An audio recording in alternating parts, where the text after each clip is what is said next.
All right, let's discuss how to use balanced speech to remove unease. And this is advice from personal experience of a former STPD patient. What do I mean by balanced speech? There is the conventional way of demonstrating it, and then there is the demonstration that comes from those who have experienced what happens when you don't use balanced speech when you're conversing with others and you have this personality disorder. So I would use an example from earlier on today, a phone call I had with my friend, and basically the way that went.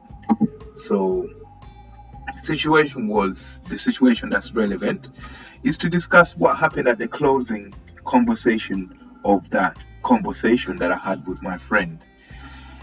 This conversation was basically based, well, it was personal in a way, but the way the conversation ended was something that was puzzling to me, and I noticed that I didn't feel easy for some point, for some reasons, because I didn't feel like it was a balanced conversation the way it ended.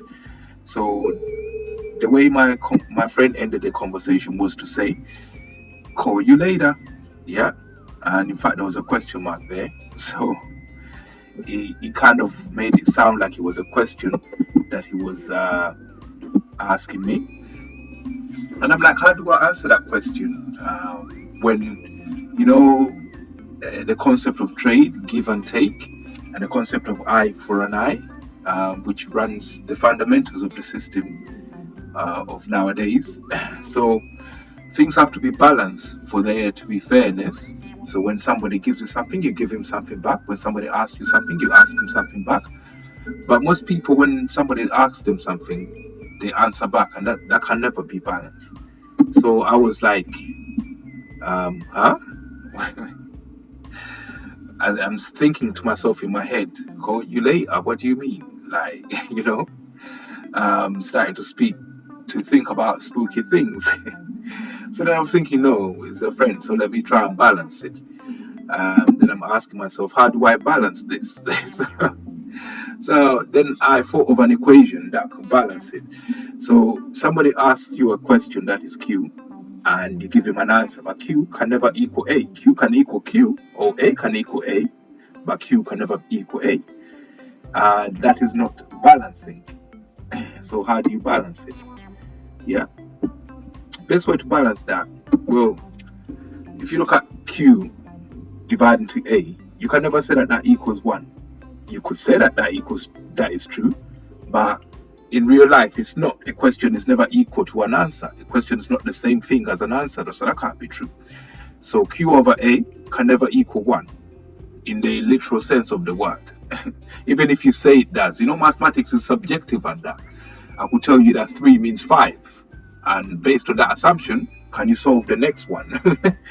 So, but in real life, a question doesn't equal an answer. What's your name? Bob.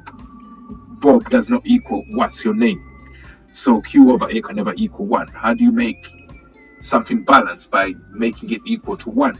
So it's like this. A question and an answer will equal an answer and a question. I will demonstrate later on. But you have to get that right, first of all. Question plus an answer, question and an answer, I should say, is equal to an answer and a question. In terms of gates, and equals multiply. The maths is all over the place, but it's for posterity, so let me try. So when you have Q, A divided into A, Q, the Q's cancel out, the A's cancel out, and that gives you 1. So that's how you balance talking to each other. To make sure whenever there's only one universe, one you, one most high. Whenever there's one, things are balanced right for the consciousness that we have. So let's look at that conversation again, the way it ended, and the way it should have had. So my friend says, call you later, where it's like a question that is asking me, like, we put the question mark. Then I would reply, okay, you call later, speak then. Then he replies, okay, speak then. So you see the tone. Call you later. That's a question. You answer with, okay. You call later. Speak then. And then you ask, that's a question you're asking. Then he replies, okay, speak then. You understand? So he's got a call you later, and so have you. Call you later. And he's got an okay, speak then, and so have you. Okay, speak then. So you've got okay, you call later and speak then, and he's got call you later, okay, speak then. Where you have his call you later, that's a question, yeah, and your speak then is a question. So his call you later is here, his answer is here, and your answers here, and your questions here. They balance out, and when you leave that conversation, nobody feels dread. Everybody feels like it worked out, and now you've removed unease from the situation. Think about that, please. Yeah, I hope